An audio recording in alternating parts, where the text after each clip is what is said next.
Hey, it is me, Miss Jarena Shooting Star, and I am back with another blog. How everybody doing?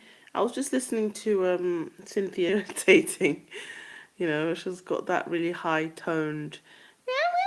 It can be like kind of distracting. She's very attractive, but it just sometimes her voice can be a little bit what's the word? Yeah, quite different. So anyway, I want to talk about black joy. Basically, because in the UK, black people, are facing, you know, horrible job prospects, police brutality, institutional racism. It seems like all their joy is being sucked out of them, really. Gentrification, segregation, etc. They their joy seems to be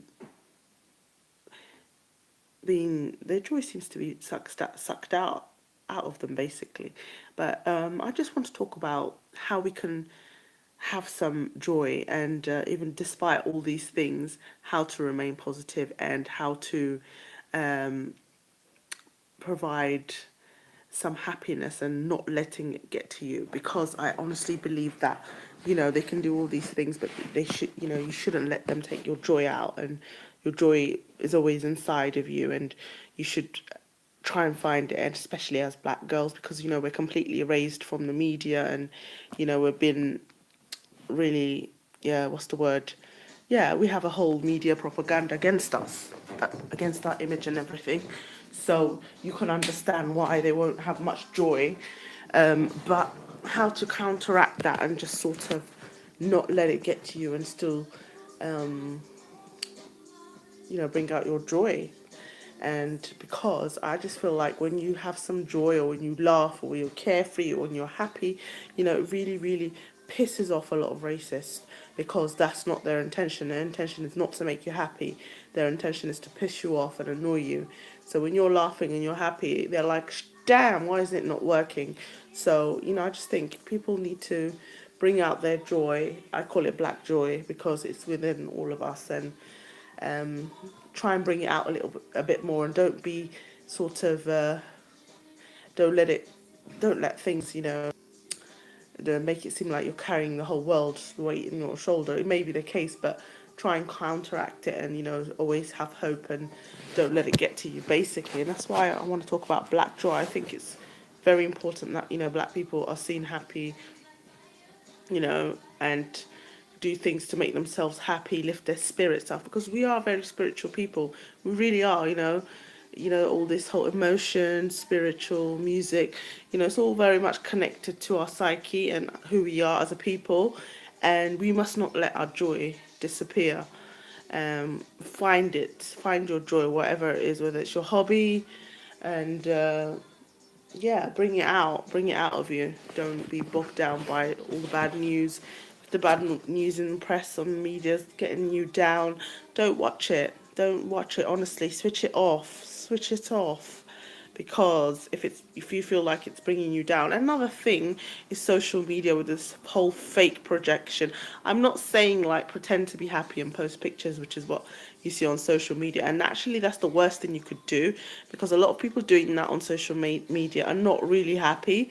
So it just becomes like a bit of a competition to see who's the happiest on social media. But I think that brings a lot of people down, because then they think, oh, why am I not as happy as that person? Why am I not doing that? So, and I think that that's how social media creates a lot of depression in people. And Instagram, I don't like Instagram that much. And yeah, because they're seeing images, and they're constantly comparing their life against that other person on social media, because that's who they have access to. So, I just think you don't need to always document your joy. You can just have your joy without taking a picture and posting it to everybody. Just find your joy. Like, it could be hobby, it could be just walking down the street, and you don't always have to get in a car.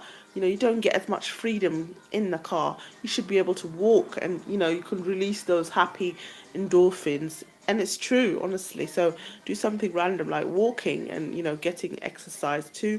whatever it is that will bring that joy, and not on vices such as alcohol and cigarette, because those are really short term joys, and other things, but more healthier, and also getting in the habit of bringing your joy without much, without spending money on it, or going on holiday or something. So you need to learn how to bring that joy in you, because it is a good skill to have. So yeah, that's what I want to talk about. Another thing I'd like to talk about is, I just happened to have been walking down West Kensington High Street, and can I just say, what a soulless, rubbish high street. I've never seen such a soulless, horrible high street in my life. It was just dead. There was just no, I mean, every single high street normally has like local mothers with children, pushing a buggy. Not one did I see that. I mean, seriously. It was just full of tourists and just really rubbish shops. I just found it really, I mean, obviously, all the other areas, the touristy areas, is very beautiful, very nice, but the high street is dead, like West Kent High Street, dead, dead, dead, honestly. Just, there was just no life, no homeless person. Like, oh my God, I happened to have just, got there the other day, and I just thought, wow, what happened to this high street? I mean, I can remember that high street from 2001, and it was not like that. I mean, West Kensington High Street, you know, was like any other high street in London. It was more bus, there was a lively scene. There would have been teenagers in the corner, but lately, whoa, it's looking dead, and it's definitely a symptom of gentrification. And when the tourists are literally walking around looking up, I mean, what are they looking at? I mean, the buildings are not that nice on that high street. It's quite modern, but yeah, I just thought I'll talk about that because it looked dead. It literally looked dead.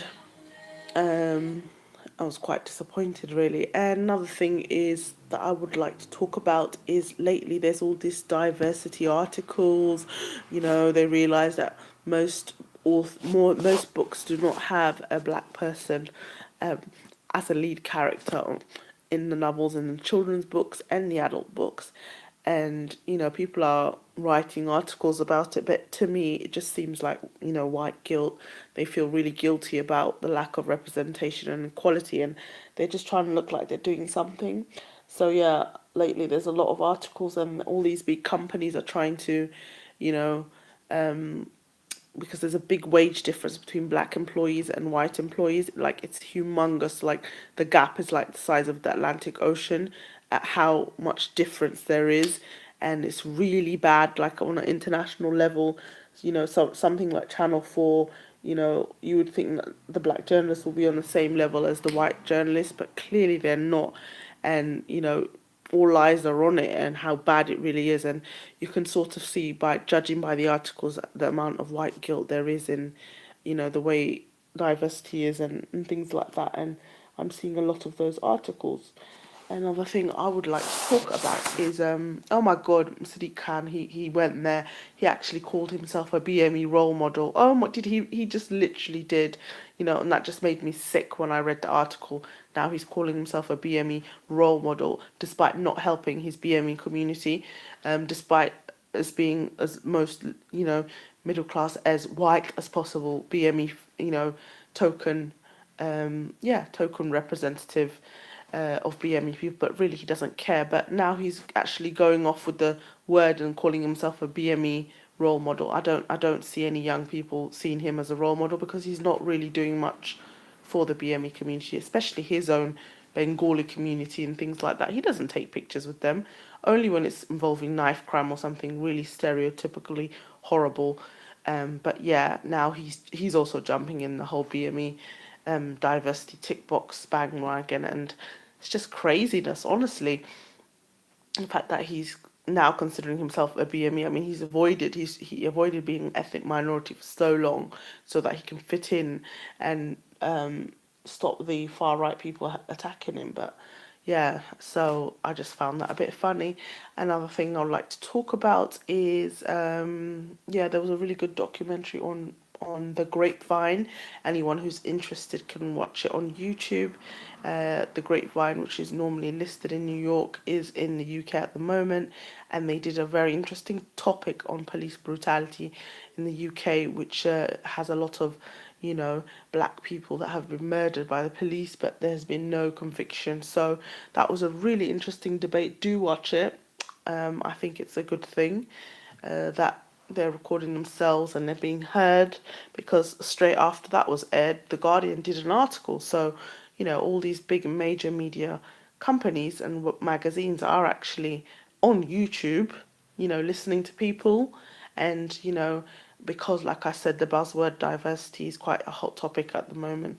And, you know, they're starting to write about it. Guardian has, I mean, let's be honest, Guardian has really been quite good on diversity and trying to raise the issue and trying to educate people. They have actually tried, you know, but yeah, they actually featured an article on police brutality ranging from 1991, and there's been, I think, about like 1,000 deaths since 1991 of Black British people being murdered without any conviction whatsoever, and it's, you know, it's really bad. Like, the institutional racism, you know, in the police force is just really bad, and there seems to be one law for some people and another for another, and, you know, it continues on to the criminal justice where they're seen harshly and, you know, given longer sentences. So it's really bad, you know, this whole institutionalized racism affecting the black community is bad, and the African Americans are also hearing about it and discussing about how bad it is in the UK, and it really isn't as nice as they say it is, because of the, and I think lately with the Conservative government it got worse because of the austerity and the division, and, you know, they're using racism for political reasons, you know, using ethnic minorities as scapegoats, you know, kind of annoying to, you know, so, and also the media using it as a tool to attack ethnic minorities. And I think a lot of people are not addressing the fact that the media, their role in years of manipulating the public to hate black British people, you know, that's the number one problem, you know. So yeah, this needs to be addressed. Unless that's addressed, the problem will continue, because the media were literally almost like judge and jury of this country at one point, you know, mob rule, you know, it's a whole mob rule thing, you know, turning the whole nation against someone and then giving them a harsher sentence. I felt like it was used as a tool, and it is being used as a tool, continuing to be used as a tool. And yeah, I think people need to address that. So like to go back to the topic of, can you believe I must be the last people on this planet who's watched the Black Panther, but I actually watched it the other day, and I liked it. I liked the picture. I liked the acting. I thought it was great, and I cannot wait to see a part two of Black Panther. I think it will be amazing. Um, so yeah, uh, I am Miss Jarena Shooting Star, and I have been back with another blog. It's quite short this time. Hopefully, I'll come back and I'll have a much longer blog. And hope everyone enjoys their evening. I am out.